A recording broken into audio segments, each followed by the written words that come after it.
Should I turn it?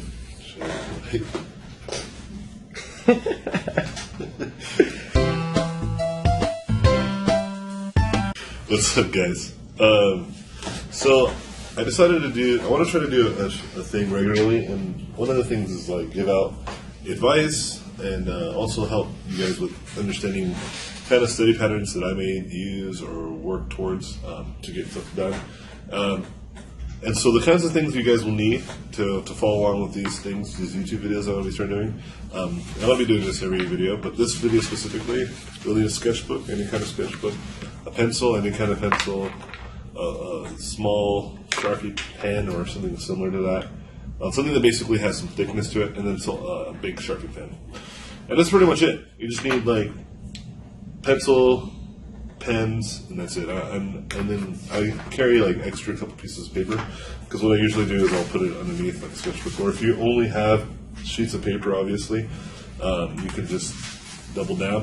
And the reason why I have several sketchbook, or I'm using a sketchbook, is I'm just going to fill the sketchbook up as kind of the part of this YouTube series. So if you feel like you want to follow along, I highly recommend getting your own sketchbook to do that.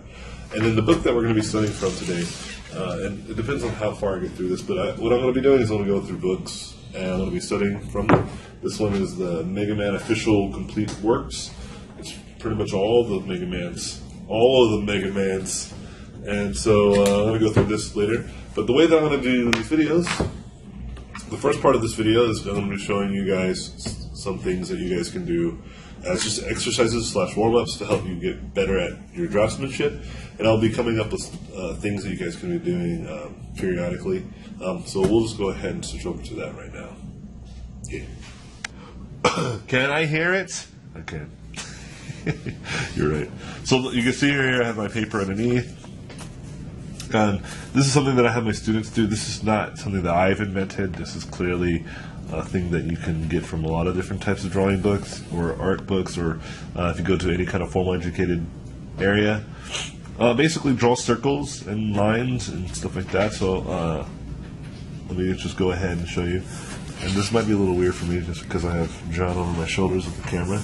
But basically you want a ghost and draw a circle. Now your first circle might be like really bad, and that's kind of the point. And you just keep doing it. And you just want to fill up your whole sketchbook. Now you can see like this doesn't take much time. You know, maybe you can fill in the gaps with smaller circles. And what you want to try to do is draw from your shoulders or draw from your elbows. When you draw from your wrist, this is almost always the case, right? And even though you may be on a digital medium like a tablet or something, I still highly recommend you like draw from the shoulders or your elbows. And so you'll just go, and I want you guys to just fill up a page. Like right now I'm just going to do a quarter or a third of the page and do another demonstration. And the next one will be lines. You just draw 2 points and then turn the paper. And this might be actually hacks, because you can't really turn the paper if you're using a tablet. You can't really turn your tablet. But you can rotate your canvas if you're using digital medium. But since I'm using traditional, I almost instinctively want to just turn the page. But if you want to kind of still practice like the tablet, what that feels like, then do it without rotating. It's going to be much more difficult, but it's good practice anyway, because it will teach you how to draw with the tablet when you're drawing it facing forward, because you can't really move the tablet. And so you want to test it. You want to test different strategies in terms of drawing. See, like I missed, but it's okay. I kind of can gauge what I did wrong. I can feel it. See, I adjusted it, I fixed it. And see, what this is doing is getting your brain practice on terms of how to draw straight lines. And you want to try all kinds of things. So you sometimes don't just think about always going like left to right. You can always go right to left if that feels more natural. See, that was really bad. That was bad too. And so I can see that I keep going to the right, so I'm going to think about going to the left. And see? And you're not going to get it right away, obviously. If you keep practicing this, it's going to help. But you want to just keep doing this and quantify. You want to quantify your lack of effort, or I'm sorry, you want to quantify your failure. You want to see how much you failed, so that way you can adjust accordingly. You want to think about that failure. You want to think about these circles too. Like, what is it about the circles that are like oblong? Like the bottom right and the top right, are kind of oblong on some of these, right? So maybe I should think about arcing, getting better at arcs right here. And so you can practice that, or maybe you can try to think about it like this, you know? So maybe drawing a circle in this direction might be better. And you can already see I immediately got much better results. And see, but like for whatever reason that kicked up, and I think that's because like there's no paper. And so I want to go over here. No, see? So this is not the paper's fault then. There's something that I'm doing. But like I never draw in this circumstance, but I'm noticing there's a little bit more roundness though. And so maybe I can try to try to draw a perfect circle by doing like kind of a parentheses approach. So that could be a thing. But you want to just practice these. And then here's another thing that you guys can do in terms of strategies, getting better with draftsmanship.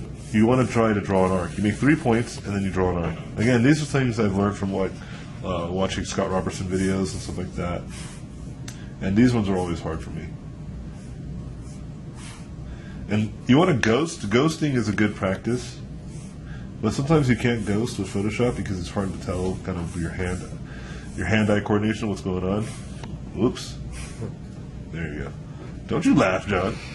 Don't you laugh at me. You fool. Oh, you son of a bitch. So you want to change up the anchor points, so you want to like make it like much harder, like a Nike logo, like a really sharp curve. And see, this is hard because I can't even see it, right? It's much easier when I'm in Photoshop. Yeah, see, that's rough. See, I was about like a good centimeter or two off. But you can see this is good practice. Now with the tablet, like a lot of these straight lines can be just handled by just holding shift or whatever, but sometimes you have opacity to it or whatever. Good draftsmanship is just the best, and like you can tell that I still have some places where I don't really, I typically never draw circles as much, and I don't really just do much stuff in traditional, but you can see this is good practice, and I'm going to be doing this as well every time I start one of these videos. So we'll just go on from here. So anyways, I want you guys to draw circles, straight lines, and curves, and good luck. And so we're going to go ahead and go to the next part of our video.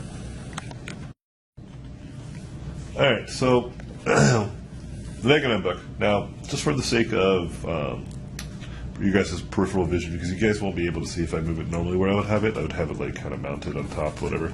It's fine. This is just a demonstration, just to kind of show you guys my study patterns. And this is the book that I'm going to be studying from. And this is going to change, obviously, depending on the books. But my methodology to studying is pretty much the same every time. But it's going to be a little bit different. So maybe you have this book and you're like having a hard time learning from it. Maybe you can watch this video. It'll give you some insight on how I go about it. So the first thing I usually try to find is evidence of sketching. In any kind of good art book, they will have some evidence of that. And you can see right here, there's a really nice like sketch line. So what this does is it gives me insight into that he roughs it in, and he probably doesn't do or he or she does not do a crazy like drafted, like they don't do this first. They don't like, you know, draw construction lines and then they go on top of that construction line, you know, with a more elaborate line, whatever the case may be. I mean, they might. You know, you want to look through here and see if they do. Like, see, you know, it looks like they pretty much just draw everything. And so, and then if you look over here and see on this page, actually, you can see there's a little bit of that sketching. Like, it's kind of loose, but it's still pretty functional. It's still form-fitting. And when I'm using the word form-fitting, I mean, like, I can see the object's form. You know, if you look at the swords over here, you can see that too. And these are the kinds of things I pay attention to. I look at this drawing, even though it's rendered out, this has evidence of looseness and draftsmanship removed. Like, it's still very clean, but like it's removed of like real clean lines. If you look at this is clearly a much better drawing. And so I try to avoid these types of drawings until I understand how this drawing is made, because this is usually and always the fundamental part of this artist's drawing pattern, is that they do this. And there's a lot of information that's missing too, like how this person trained and studied, because that might have a lot to do with how they draw. And if there's evidence of this or any kind of information that you can find, like you know this artist, you can ask them, or you can see their earlier work or the people that they're influenced by. That helps tremendously. Then you can start investigating what makes these things good. But whenever I'm studying, I have an objective. My objective is not so much learning how this person actually draws. It's more about, like, because I have my own way of drawing and painting, and so it's not really important. It's more about like how this person designs, because I love these shapes. I like how geometric, how blocky these are. and I want to learn more about them. So I'm going to look at one that I feel is simpler, something that I can like wrap my mind around immediately. So this character is nice, but she's simple, but she's not. There's not a lot of form. It's not really extruded like some of the other ones. So let's just keep going. We'll just keep exploring. And this is good to notice too. Like, you don't just stop with the first image you find. You try to find something that you can try to help your brain like organize. Sometimes, here we go. This is perfect. So this elephant dude is where I'm going to start. He's on the right. Oh, and the guy right next to it too. This golem, sweet. And so this is great. There's like little drawings and stuff like that. And so I have a pencil and a large Sharpie, and I'll explain what you can do with them. But right now, I still start like this. Pretty much is going to be the only one I'm going to use for quite a while. So the first thing I'm going to do is try to do it like he does, or she, right? And they basically they draw the big shape, right? So you just go like this.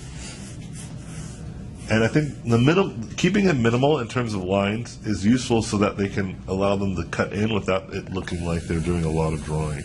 Without it like getting, because if you do like this and you just keep like trying to figure, it's going to get so sloppy that you can't start to really see or feel how it should have been. So you should try to keep it pretty close to what they did, and if you keep failing, then try again.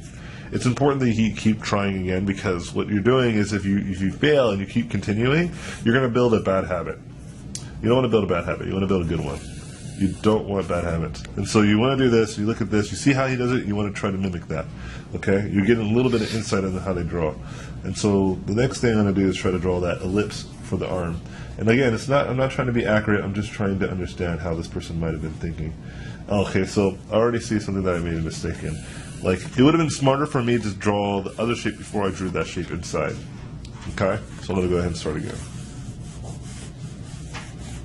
So before I draw the pivot or the entry level, like, or this, like, basically the socket, before I draw what's in there, because I can see through, so it's obvious to me, but what's important is that I start to extrude out.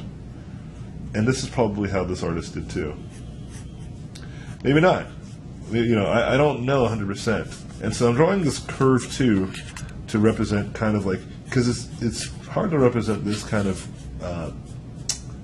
like turn when it's like slow, like mostly we're looking straight on. So if you just draw a kind of a curve that represents this turn, it usually does a good job of representing, and you can see the artists did it themselves, and then they use lighting with the painting to kind of show that sharp turn, which is great. It's good, it's clever.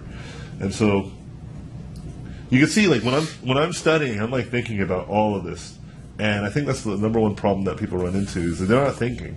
They're just copying it and not even analyzing. They're not trying again. Whenever you have an experiment, you come up with a hypothesis, you try to build a system, and then you experiment. If the experiment fails, immediately you start over. You don't continuously try to fix this failure. You adjust accordingly, just like the lines. And so now I'm going to draw this over here. And since I don't have lighting, I'm going to kind of represent that there is some sort of cross right there. Another thing is that this person drew like a really beautiful kind of like collar where it's like comes in and out constantly. So there is no construction lines for this. So either this person like just is badass and just knows how to do that, or maybe they did have like a pencil drawing in which they showed them to do that. And so I'm thinking, okay, how could I draw that same thing without necessarily screwing it up? And this is when a pencil comes into the factor. Is when you see something that seems a little bit too difficult for you to attack right away, you try to just do it in a loose way. And all I'm going to do here is use this as a guide, and just try to find places where I can do this. And so then I can use that, and it's going to make it so much easier. See, I already made a failure again. I should have extruded that. I was thinking of the spacing of these, and I realized, actually, I think I'm okay. No, I'm not okay. So this is a failure.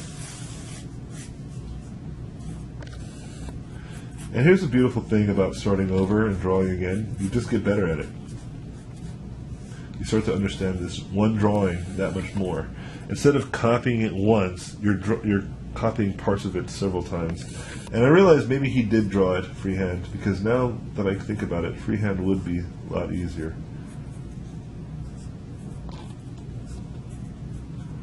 But it wouldn't be 100% accurate though. And he draws lines to represent bevels. and then there's like a bunch of rings. So this is going to be hard, and it's going to represent. It's going to teach me how to draw, perhaps, these ellipses. Now let's pop out this piece. And I'm lucky that I found this drawing. Sometimes you don't find a really nice drawing that's easy to kind of start wrapping your brain around. And that sucks because then you have to deal with like the most difficult of drawing to study from. But that's okay. If that happens, which I'm sure one of these videos I eventually will run into that problem. You'll see me demonstrate that as well. What's going on, John? Just unraveling. Adjusting. So like here's another situation where I shouldn't have drawn ahead. See this trunk? This trunk is like a whole different piece. But I want you guys to take a notice of this. Look how bad my drawings are. Like, look how awful they are. They're not very good, right? And you're like, well, I'm not impressed. Well, that's the point. You know, if this looked good, that means I already know how to draw like this. This means I already know how to design in this world. But since I don't, it's going to look bad. I mean, some things may look good, like the way I'm drawing my lines may feel pretty confident or feel... That stuff is like the stuff that I showed you guys before, which is the circles and lines. That's the stuff that allows you to draw with confidence or study with confidence, not worrying about that at least your draftsmanship. Like, at least you could draw a circle, right? Or you can draw a curve. Those things you can practice without studying. You can just keep drawing circles and lines and curves constantly until you do. And so I'm going to look at this trunk and just see how this person did it. So maybe they just did like a shape, and then they do kind of like what I do with painting. Instead of seeing its dimensionality, they designed its dimensionality in the line art. And I think that's a clever thing that I see a lot of my favorite line artists do this often. And see, and I'm going to try to draw this and understand this in my own perspective. Like, I'm trying to turn it. So I'm not necessarily drawing what I see on there, I'm just trying to draw what I think I could have done with it and build my own three-dimensional shape based off or inspired by this design.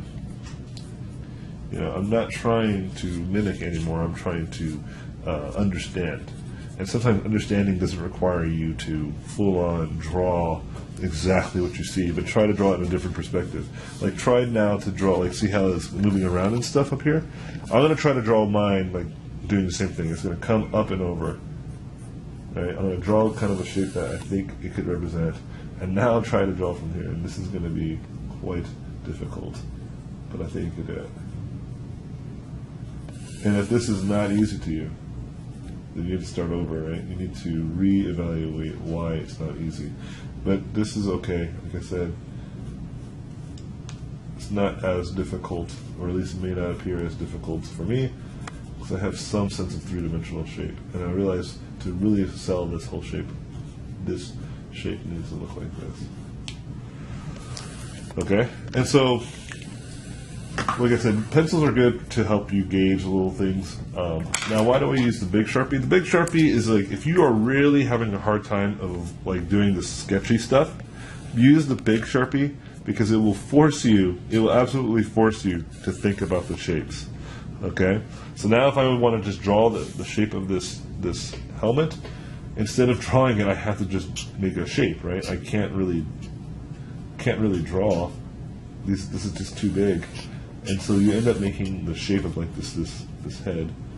And I'm going to do the trunk and everything too. Just the trunk and the head. See, there's the horn over here too. And then it goes into there. And then you just fill in. And then you have the silhouette. And you're getting high. Feeling it, John? You smell the sharps? I smell it really bad. And so... And so if you have like whiteout or a white pen, you can draw over that to kind of see the shape. But this will help you see the silhouette. And maybe you can draw it out with a regular Sharpie and then fill it in later. But this will help you start to see the shape. And when you start to see the shapes like this, you start to paint like I do, where you block everything in. And that's pretty much it, guys. This is how I would study kind of almost everything in here. Maybe I'll come back to this book some other time. If you guys want to see some of the artwork that's in this book, just so you guys can, if you don't have it already, let me close this Sharpie. I'm going to draw all over this. It's freaking badass, man. It's a really good book. Here, let me show you some of the stuff that I love about this book. And I've already studied from this book quite a bit. I mean, it has so many different kinds of character designs, but they have like this really cool evolution of characters too, where it shows you like the costume version of the character, and then it shows you like their evolved version, which is really cool. And stuff like this are, yeah, let me just do this. Maybe it's, I don't remember where it's at. Maybe it's in the back. Illustrations are cool too. Here, let me see if I can find it. Start from the back again. So even like the little robots, those are actually, if I was patient, I went to the back of the book. Oh, here we go. So you can see like there's like the guy and then his giant mech. Right, you see the guy and then you see the giant mech version of him. It's cool. And then like here's an even better example. Like you see that, and then you see like the robot version of it. It's really great. And then they showed the character not in a pose. Getting high, Sharpies. You see more versions of these, and I love these characters' designs too. They're really great. Anyways, thank you guys for watching. I hope you guys enjoy, and good luck with your study. And please check out our website, robotpencil.net. Don't you cry. Don't you cry. All right, guys. Thank you, guys. Peace out.